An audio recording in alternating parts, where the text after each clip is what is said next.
डोडो TV.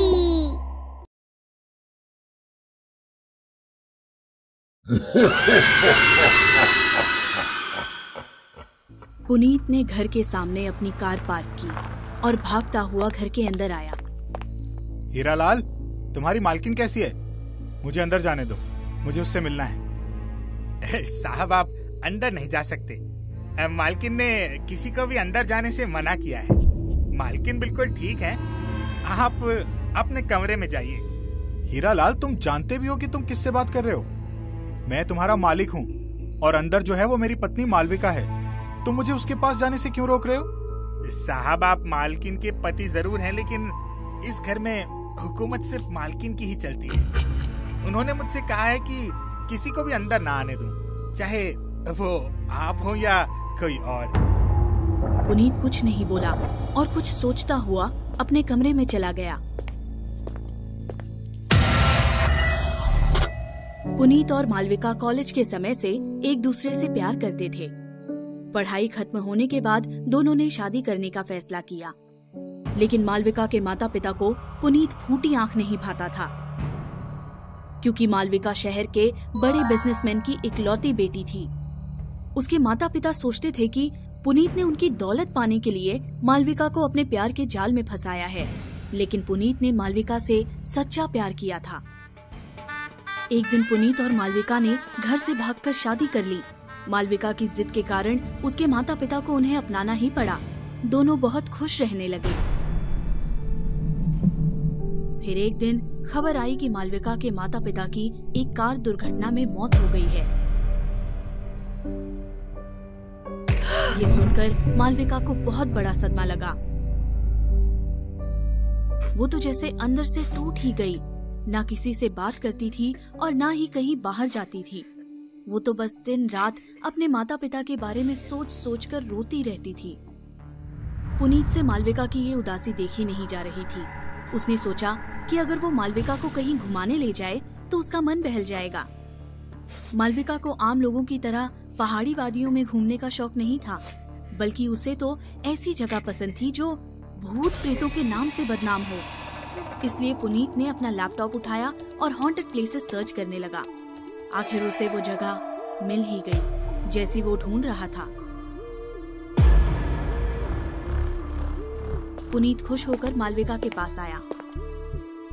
Malvika, ये देखो, ये शिमला के पास जंगलों के बीच बना एक बंगला है। लोग कहते हैं कि ये जगह भूतिया है। तुम्हें ऐसी जगह पसंद है ना? मैंने ये बंगला 2 दिन के लिए बुक किया है। हम कल ही यहाँ चल रहे हैं। मालविका पुनीत को देखकर मुस्कुराई और हाँ में अपना सर हिलाया। फिर अगली ही रात वो दोनों अपनी कार से उस बंगले की तरफ निकल गए।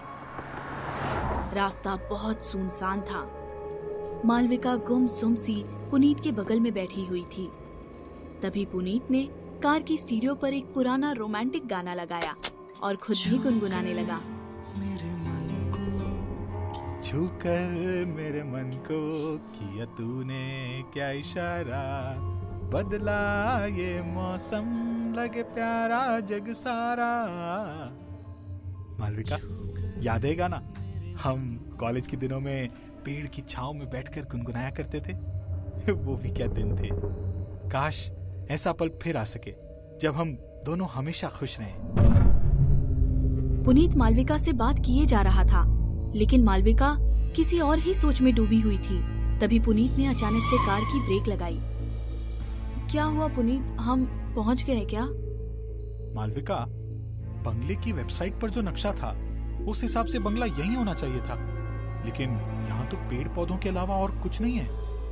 पर ये कैसे हो सकता है? कहीं वो बंगले की वेबसाइट कोई फ्रॉड तो नहीं थी? नहीं मालविका, वो फ्रॉड नहीं हो सकती। मैंने अच्छे से चेक करके बुकिंग की थी। हो सकता है हम गलत रास्ते पर हों। दोनों परेशान हो गए। तभी उन्होंने देखा कि थोड़ी दूर से एक आदमी चलता हुआ उन्हीं की तरफ आ रहा था। इस आदमी से पूछते हैं, शायद इसे कुछ पता हो। पुनीत ने उस आदमी को रोका। भाई साहब, जरा रुकिए। क्या आप हमें बता सकते हैं कि बंगले का रास्ता कहाँ से है? बंगला? कौन सा बंगला साहब? जब यहाँ दूर दूर तक कोई घर ही नहीं है तो कोई बंगला कहाँ से होगा? लेकिन पता तो यहीं का था। साहब, शायद आपको किसी ने गलत पता बता दिया है। देखिए, जल्दी वापस लौट जाइए। ये जगह खतरे से खाली नहीं है। जंगली जानवर यहाँ आते जाते रहते हैं। ये कहकर वो आदमी अपने रास्ते निकल गया।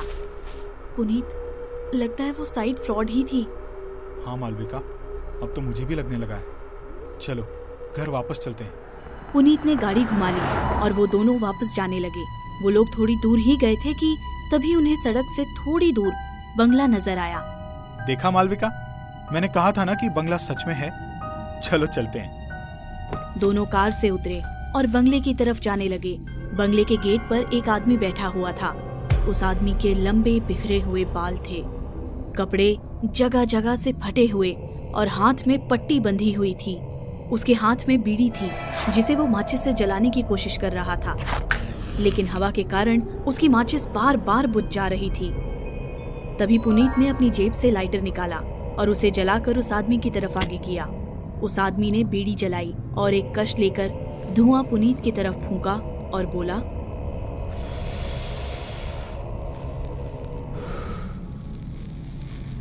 राका, मेरा नाम राका है।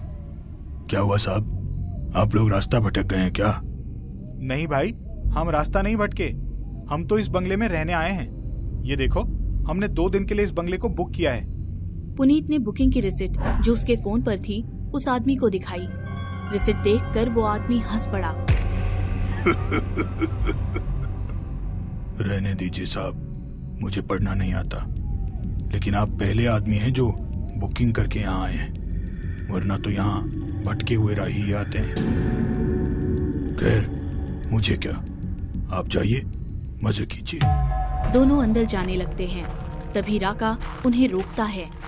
रुकिए साहब, एक जरूरी बात मैं आपको बताना चाहता हूँ। इस बंगले पर एक भटकती आत्मा का वास है। अगर कोई भी आपके कमरे का दरवाजा खटखटाए तो खोलिएगा मत, वरना आपकी जान को खतरा हो सकता है।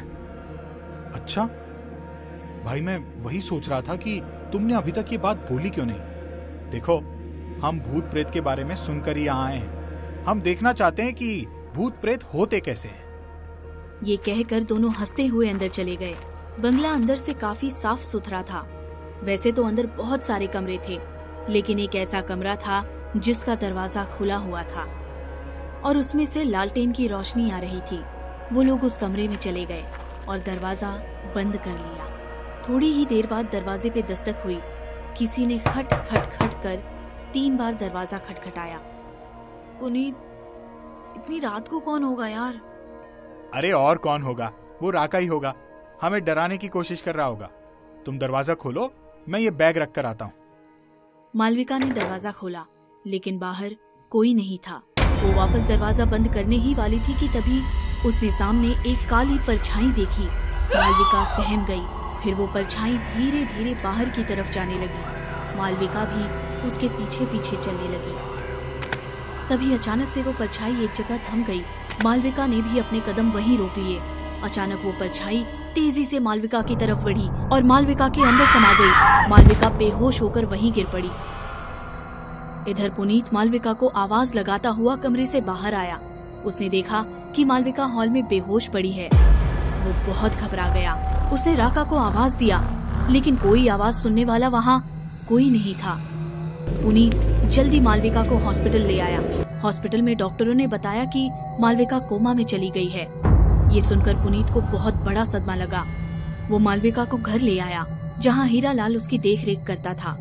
आखिर 1 हफ्ते बाद पुनीत को फोन आया कि मालविका को होश आ गया है। पुनीत तुरंत घर आया, लेकिन हीरा लाल ने उसे मालविका से मिलने नहीं दिया। तभी पुनीत अपने कमरे में बैठा मालविका से मिलने के लिए बेचैन हुआ जा रहा था। थोड़ी देर बाद पुनीत अपने कमरे से बाहर निकला। उसने देखा कि हीरा लाल कमरे के बाहर नहीं है। वो चुपके से मालविका के कमरे की तरफ गया। उसने जैसे ही कमरे का दरवाजा खोला, अंदर देखकर वो हक्का बक्का रह गया। उसने देखा कि मालविका किसी जानवर की तरह हीरा लाल की लाश को खा रही थी। उसे देख डर के मारे पुनीत कांपने लगा। मालविका, ये तुम्हें क्या हो गया है? पुनीत घबराते हुए बोला। तभी मालविका पुनीत की तरफ पलटी। वो पूरी तरह एक भयानक चुड़ैल में बदल चुकी थी। उसका चेहरा इतना भयानक था कि उसे देखकर पुनीत की चीख निकल गई। लेकिन वो चीख पुनीत की आखिरी चीख साबित हुई, क्योंकि उसके बाद उस चुड़ैल ने पुनीत का भी काम तमाम कर दिया। आधी रात हो चुकी थी। सड़क पर एक जगह कुछ लोगों की भीड़ जमा हुई थी। उस सड़क से आने जाने वाले लोग भी रुककर उस भीड़ की तरफ जाने लगे थे। तभी एक एम्बुलेंस वहां आई। सारे लोग अपनी जगह से हट गए। 2 आदमी स्ट्रेचर के साथ एम्बुलेंस से नीचे उतरे। उन्हें सामने एक लाश दिखी जो सफेद कपड़े से ढकी हुई थी। वो सफेद कपड़ा खून से आधा लाल हो चुका था और धीरे धीरे बहते खून की धार से और लाल होता जा रहा था।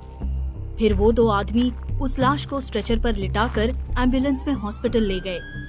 हॉस्पिटल में डॉक्टर अंकित अपना काम खत्म करके घर जाने की तैयारी कर रहे थे। अंकित लाशों का पोस्टमार्टम करते हैं। वैसे तो उनकी ड्यूटी रात की ही है, लेकिन केस ना आने के कारण वो घर जाने की तैयारी कर रहे थे। तभी एक वार्ड बॉय संजय उनके केबिन में आया। संजय कुछ डरा हुआ लग रहा था। वो अंकित को एक पेपर देते हुए बोला, सर, मुर्दा घर में एक डेड बॉडी आई है, उसका पोस्टमार्टम करना है। ये उसके डिटेल्स हैं। यार संजय, जब भी मैं घर जाने वाला होता हूँ तभी ये केसेस क्यों आ जाते हैं? कभी कभी तो मुझे ये काम बोझ लगने लगता है। खैर, अब काम आ गया है तो करना ही पड़ेगा। चलो मेरे साथ। सर, मेरी ड्यूटी खत्म हो चुकी है, आप विकास को अपने साथ ले जाइए। अच्छा ठीक है भाई, लेकिन मुझे लगता है विकास भी अपने घर जा चुका होगा। कोई बात नहीं, तुम जाओ, मैं अकेले ही कर लूंगा। अंकित मुर्दा घर में जाने लगा। तभी संजय ने उसे रोका। सर, मैं आपको कुछ बताना चाहता हूँ। सर, वैसे तो मैं बहुत सालों से मुर्दों को देखता आया हूँ, लेकिन आज जो मुर्दा आया है वो कुछ अजीब है। जब मैं उसे पोस्टमार्टम रूम में ले जा रहा था तो मैंने उसकी सांसों की आवाज सुनी, मानो वो सांस ले रहा हो। मुझे लगता है कि वो किसी आम इंसान की लाश नहीं है। आप संभाल के रहिएगा। अंकित संजय की बात सुनकर हंस पड़ा। संजय, तुम ये कहना चाहते हो कि वो कोई मुर्दा नहीं बल्कि भूत है? अरे यार देखो, ये सब तुम्हारा वहम होगा। हमारे काम में अक्सर ऐसा होता है। संजय को अंकित की बात से तसल्ली हो गई और वो अपने घर चला गया। फिर अंकित मुर्दा घर में गया। वहां हर तरफ स्ट्रेचर पर लाशें थी। तभी अंकित की नजर उस लाश पर गई। उस लाश के ऊपर लाइट जल रही थी। अंकित उसके पास गया। उसने जैसे ही खून से लथपथ उस कपड़े को लाश में से हटाया, उस लाश को देखकर अंकित दंग रह गया। एक पल के लिए वो डर के मारे पीछे हट गया। वो एक लड़की की लाश थी। उसका सर उसके शरीर से उल्टी तरफ घुमा हुआ था। चेहरे पर चोट के इतने निशान थे कि कोई उसकी शक्ल पहचान ना सके। हाथ और पैर मुड़े हुए और अकड़े हुए थे और उसकी बड़ी बड़ी आंखें पूरी तरह खुली हुई, मानो वो ऊपर की तरफ किसी को घूरे जा रही हो। उसके होठों पर एक डरावनी मुस्कान थी। अंकित ने किसी तरह अपने डर पर काबू किया और उस लाश की तरफ वापस आ गया। उसने नाइफ उठाई और जैसे ही वो उस लाश का पोस्टमार्टम करने लगा, तभी उसे कुछ कड़कड़ की आवाज आई, मानो किसी की हड्डियां कड़कड़ा रही हो। अंकित की नजर लाश के हाथ पर गई। उस लाश का मुड़ा हुआ हाथ धीरे धीरे सीधा होने लगा। अंकित तुरंत वहां से पीछे हट गया। उसने ऐसा खौफनाक मंजर पहले कभी नहीं देखा था। उसे अपनी आंखों पर यकीन नहीं हो रहा था। वो समझ नहीं पा रहा था कि ये सच है या कोई भ्रम। फिर अचानक उस लाश का अकड़ा हुआ शरीर सीधा होने लगा। उसकी हड्डियों की कड़कड़ाहट पूरे कमरे में गूंजने लगी। उसका उल्टा शरीर धीरे धीरे पूरी तरह सीधा हो गया। उस वक्त वो लड़की किसी शैतान से कम नहीं लग रही थी। वो उठकर बैठ गई और अंकित को देखकर हंसने लगी। डर के मारे अंकित का चेहरा पसीने से तरबतर हो गया। अंकित अपनी पूरी तेजी के साथ बचाओ बचाओ चिल्लाता हुआ वहां से भागने लगा। वो लड़की भी अपने दोनों हाथ पैर के बल दौड़ती हुई किसी भेड़िए की तरह अंकित का शिकार करने उसके पीछे भागी, लेकिन अंकित उससे ज्यादा दूर नहीं जा पाया। उसने अंकित पर छलांग लगाई और उसे जमीन पर गिरा दिया। फिर उसने अपने धारदार दांत बाहर निकाले और अंकित की गर्दन पर पीछे घुसा दिया। अंकित दर्द से चीखने चिल्लाने लगा। उसका खून पूरे कॉरिडोर में पानी की तरह बह रहा था। इतने में एक डॉक्टर के साथ 2 गार्ड्स वहां आए। उन्होंने उस लड़की को दोनों हाथ से पकड़कर अंकित से दूर कर दिया। वो लड़की अपने आप को छुड़ाने के लिए मशक्कत करने लगी। इतने में डॉक्टर ने एक इंजेक्शन निकाला और उस लड़की को लगा दिया। वो लड़की बेहोश होकर वहीं गिर पड़ी। अंकित जिंदा तो बच गया, लेकिन बुरी तरह घायल हो गया। सुबह अंकित को होश आया। उसके गर्दन पर पट्टी बंधी हुई थी, लेकिन फिर भी वो बेड से उठकर डॉक्टर के केबिन में गया। राजीव, अब वो लड़की कहाँ है? अंकित, तुम उठ क्यों गए? देखो, तुम्हारा घाव अभी बहुत गहरा है, तुम जाकर आराम करो। राजीव, मैं बिल्कुल ठीक हूँ। पहले ये बताओ कि वो लड़की इस वक्त कहाँ है? अंकित, हमने उस लड़की को आईसीयू में रखा है। वो होश में आने के बाद बार बार भागने की कोशिश कर रही थी, इसलिए हमने उसके हाथ पैर बेड पर रस्सियों से बांध दिए हैं। उसकी हालत बहुत गंभीर है, लेकिन हैरत तो इस बात की है कि वो अभी भी जिंदा है। राजीव, उसे इसी वक्त मार डालो, क्योंकि वो कोई पेशेंट नहीं है। वो एक मुर्दा है जो अब जिंदा हो गई है। वो एक चुड़ैल है, उसे खत्म कर दो। अंकित, तुम ये क्या पागलों जैसी बातें कर रहे हो? अरे, उसकी दिमागी हालत ठीक नहीं है, इसलिए वो ऐसा बर्ताव कर रही है। न जाने कौन बेवकूफ उसे लाश समझकर मुर्दा घर में ले गया था। राजीव ने अंकित की बातों पर यकीन नहीं किया। अंकित वहां से चला गया। तभी संजय अंकित के पास आया। सर, मैं जानता हूं कि यहाँ कोई भी आपकी बातों पर यकीन नहीं कर रहा है, लेकिन मुझे पूरा यकीन है कि वो लड़की एक चुड़ैल ही है। लेकिन संजय, अब हम क्या करें? अगर वो चुड़ैल यहाँ रही तो वो और लोगों की भी जान ले सकती है। हमें उसे खत्म करना ही होगा। सर, मैं एक तांत्रिक बाबा को जानता हूँ। अगर हम रात के समय उन्हें यहाँ बुलाएं तो वो उस चुड़ैल को जरूर खत्म कर सकते हैं। ठीक है संजय, रात में सभी लोगों के जाने के बाद तुम उस बाबा को यहाँ ले आओ। संजय वहां से चला गया। आधी रात हो गई। संजय और अंकित तांत्रिक बाबा के साथ उस लड़की के कमरे में थे। वो लड़की बेहोश थी। उसके हाथ और पैर बेड के चारों कोनों के साथ रस्सियों से बंधे हुए थे। ये लड़की कोई शैतान नहीं है, बल्कि शैतान इसके अंदर है। इसका शरीर एक शैतानी आत्मा के कब्जे में है। उस शैतान ने इसे मार डाला है, लेकिन इसके शरीर को उसने अभी तक नहीं छोड़ा है। जल्दी करो, जल्दी इसकी रस्सियां कसकर बांध दो। अंकित ने चारों तरफ घूमकर रस्सी को और अच्छे से कस दिया। फिर तांत्रिक ने एक तावीज निकाली और अपनी मुट्ठी में दबाकर अपना हाथ उस लड़की की तरफ आगे करते हुए कुछ मंत्र पढ़ने लगा। इतने में राजीव वहां आ गया। यहाँ क्या हो रहा है? अंकित, ये क्या पागलपन है? तुम इन अंधविश्वास के चक्करों में क्यों पड़ रहे हो? तुम्हें पता है ना, ये एक मेंटल केस है। ये लड़की पागल है। हम इसकी हालत ठीक होने के बाद इसे पागल खाने भेजने वाले हैं। फिर तुम ऐसा क्यों कर रहे हो? राजीव ने ये बात बोली ही थी कि तभी तांत्रिक ने वो तावीज उस लड़की के माथे पर रख दिया। उस लड़की पर तो जैसे तुरंत शैतान हावी हो गया। वो जोर जोर से चीख पड़ी और अपनी रस्सियों को तोड़ते हुए हवा में ऊपर तक उठ गई। उसे देखकर राजीव की सारी सिट्टी पिट्टी गुल हो गई।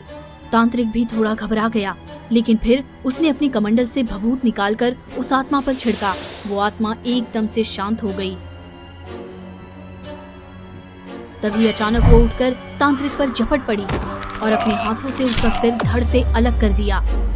डर के मारे उन तीनों की हालत खराब हो गई। वो भागने की कोशिश करते इससे पहले ही कमरे का दरवाजा बंद हो गया।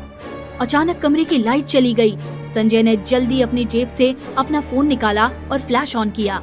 वो रोशनी को चारों तरफ घुमाकर आत्मा को ढूंढने लगा, लेकिन वो कहीं नहीं दिखी। फिर ऊपर से खून की एक बूंद संजय के चेहरे पर गिरी। संजय ने फ्लैश ऊपर किया। वो आत्मा ऊपर छत से लटकी हुई थी। उसने ऊपर से संजय पर हमला कर दिया। उसके बाद पूरे कमरे में अंधेरा छा गया और उन तीनों की चीख पूरे अस्पताल में गूंज उठी। उस शैतानी आत्मा ने तीनों का काम तमाम कर दिया और वहां से गायब हो गई।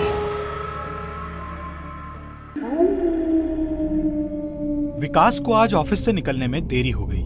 उसने जल्दी जल्दी कुछ फाइल्स अपनी ब्रीफकेस में रखी और भागता हुआ बाहर की तरफ आया। उसने देखा कि बाहर कोई भी नहीं है, बस कुछ कुत्ते हैं जो उसकी तरफ देखकर लगातार भौंके जा रहे हैं। विकास को यह सब बहुत अजीब लगा।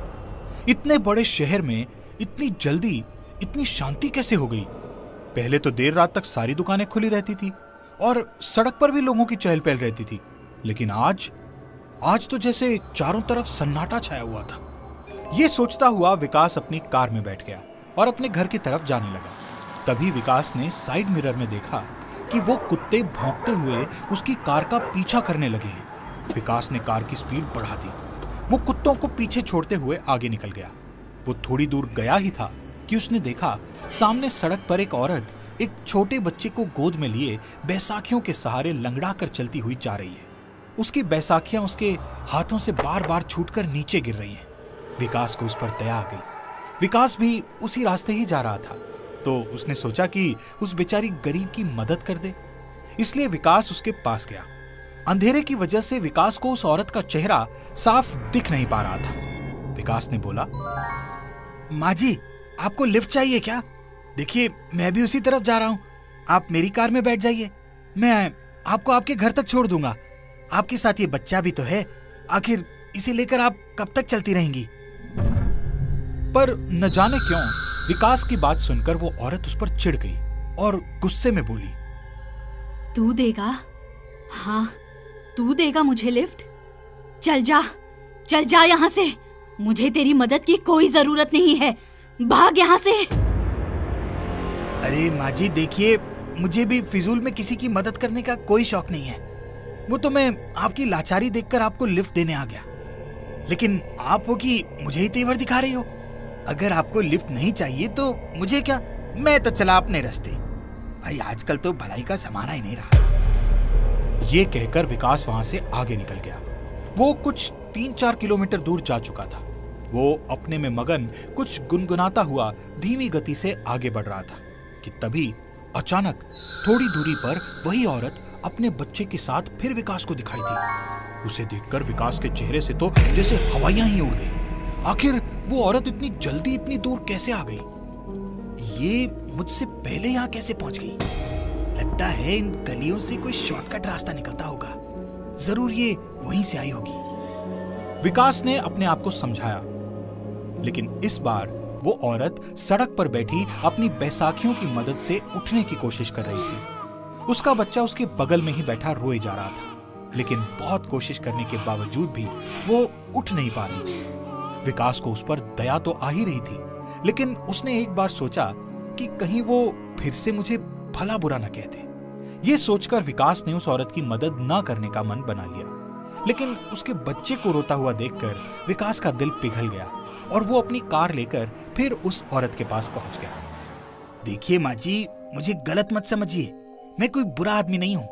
मैं तो बस आपकी मदद करना चाहता हूँ। आप मुझे अपने घर का पता बताइए, मैं आपको अपनी कार से आपके घर तक छोड़ दूंगा। अरे, अपना नहीं तो कम से कम इस बच्चे का तो ख्याल करिए। इस बच्चे को लेकर कहाँ भटकती रहेंगी आप? विकास ने ये बात बोली ही थी कि वो औरत फिर से विकास पर भड़क उठी। क्यों करना चाहता है तू मेरी मदद? मैंने तुझे एक बार कहा ना कि मुझे तेरी मदद की कोई जरूरत नहीं है, फिर भी तू यहाँ क्यों आया है? भाग जा यहाँ से, चल भाग। वो औरत विकास को खरी खोटी सुनाने लगी, लेकिन इस बार विकास ने उससे कुछ नहीं कहा। वो बस अपनी कार में बैठा और वहां से चला गया। विकास ने मन बहलाने के लिए कार का स्टीरियो ऑन किया और एक क्लासिक सॉन्ग लगाया। गाने के मजे लेते हुए विकास अपने घर पहुंच गया। उसने अपनी कार पार्क की और उतरकर घर जाने ही वाला था, तभी सामने उसने जो देखा उससे विकास के तो जैसे पैरों तले जमीन ही खिसक गई। सामने वही औरत अपनी बैसाखियों के सहारे विकास के दरवाजे पर खड़ी हुई थी, लेकिन उसके साथ उसका बच्चा नहीं था। विकास उसे देखकर बहुत डर गया। डर के मारे वो कांपने लगा। वो भागने की कोशिश करता, इससे पहले ही उस औरत ने अपनी बैसाखियां फेंक दी और दौड़ती हुई विकास के ऊपर कूद पड़ी। विकास डर के मारे चीखने चिल्लाने लगा। छोड़ दो मुझे छोड़ दो। क्यों? तू मेरी मदद करना चाहता था ना? हाँ, चल उठ, कर अब मेरी मदद। चल उठ, जल्दी उठ, कर मेरी मदद। बिठा मुझे अपनी कार में, बिठा। विकास बहुत डर गया। डर के मारे उसने अपनी आंखें बंद कर ली। फिर अचानक सब शांत हो गया। लेकिन फिर जब उसने अपनी आंखें खोली तो वो अपने बिस्तर पर था। वो बिस्तर से उठा और गहरी सांस लेने लगा। तभी उसके बगल में सोया उसका दोस्त पंकज उठकर बोला, क्या हुआ भाई, तू ठीक तो है? तू ऐसे अचानक क्यों उठ गया? कोई बुरा सपना देखा क्या तूने? विकास दोनों हाथों से अपने चेहरे को छूते हुए बोला, हाँ पंकज, वो सपना ही था। मैंने बुरा सपना देखा, बहुत बुरा, लेकिन मैं ठीक हूँ। तू सो जा। विकास की जान में जान आ गई और वो फिर से सो गया। फिर अगली रात विकास पंकज के साथ अपने दोस्त की बर्थडे पार्टी से घर लौट रहा था। दोनों ने थोड़ी शराब पी रखी थी और विकास फुल स्पीड में कार दौड़ा रहा था। अरे विकास भाई, कार थोड़ी धीरे चला यार, हमें घर जिंदा पहुंचना है। अगर इस स्पीड में कोई दुर्घटना हो गई तो सीधे ऊपर पहुंच जाएंगे भाई। अरे भाई पंकज, तू मेरी ड्राइविंग पर शक करता है यार। तू फिक्र मत कर, मैं तुझे इतनी जल्दी ऊपर नहीं जाने दूंगा। आखिर तू ही तो मेरा जिगरी यार है। दोनों बातें करते हुए चले जा रहे थे कि तभी अचानक विकास ने कार की ब्रेक लगाई। कार स्लिप करती हुई थोड़ी दूर जाकर रुक गई। क्या हुआ भाई, तूने गाड़ी क्यों रोक दी? भाई सामने देख, वो औरत, ये वही औरत है जो कल मेरे सपने में आई थी। ये वही है, ये मुझे मार देगी। मुझे बचा ले पंकज, मुझे बचा ले। भाई ये तू क्या बोल रहा है? कौन औरत है? मुझे तो कोई नहीं दिख रही है। भाई वो बैसाखी लिए सामने ही तो खड़ी है। वो मुझे मार देगी पंकज, मुझे बचा ले यार। अचानक वो औरत कार की विंडशील्ड पर आकर बैठ गई। विकास ने जब उसका चेहरा देखा तो वो हक्का बक्का रह गया। वो औरत अचानक एक बेहद खतरनाक चुड़ैल में बदल गई। वो जोर जोर से हंसने लगी। विकास को कुछ याद आने लगा। कुछ दिन पहले ही विकास ने नई कार खरीदी थी। रात के समय वो अपने दोस्त को पार्टी देकर घर वापस लौट रहा था। वो कार की स्टीरियो पर गाना सुनते हुए पूरी स्पीड में कार चला रहा था कि तभी सामने से एक आदमी, जिसने अपनी साइकिल के पीछे अपनी पत्नी, जिसकी गोद में उसका छोटा बच्चा था, उन्हें बिठाकर उसी तरफ आ रहा था। अचानक वो आदमी विकास की गाड़ी के सामने आ गया। विकास ब्रेक लगा पाता उससे पहले ही कार ने उस आदमी की साइकिल को टक्कर मार दी। विकास की गाड़ी थोड़ी दूर जाकर रुक गई। वो जल्दी से कार से उतरा और पीछे जाकर देखा तो वो आदमी मर चुका था। उसकी पत्नी बुरी तरह घायल थी, लेकिन वो अब भी जिंदा थी। वो खिसकती हुई अपने बच्चे के पास जाने की कोशिश कर रही थी। वो विकास की तरफ देखकर बोली, बचाओ, बचाओ, मेरी मदद करो। लेकिन उसे देखकर विकास बुरी तरह से डर गया था। उसे कुछ समझ नहीं आ रहा था। वो वापस अपनी कार में जाकर बैठ गया और उस औरत को मरता हुआ छोड़कर वहां से भाग गया। अभी वही औरत विकास की कार की विंडशील्ड पर बैठी हुई थी। विकास बहुत डरा हुआ था, लेकिन पंकज अभी भी उसे देख नहीं पा रहा था। अचानक विकास की कार अपने आप ही चल पड़ी। वो कार इतनी तेजी से बढ़ी कि विकास उसे संभाल ही नहीं पाया और एक पेड़ से जा टकराया। सुबह कुछ पुलिस वाले वहां आए। उन्हें विकास और पंकज की लाश मिली। वो एक्सीडेंट भी बिल्कुल वहीं हुई थी जहां विकास ने उस साइकिल सवार आदमी को टक्कर मारी थी।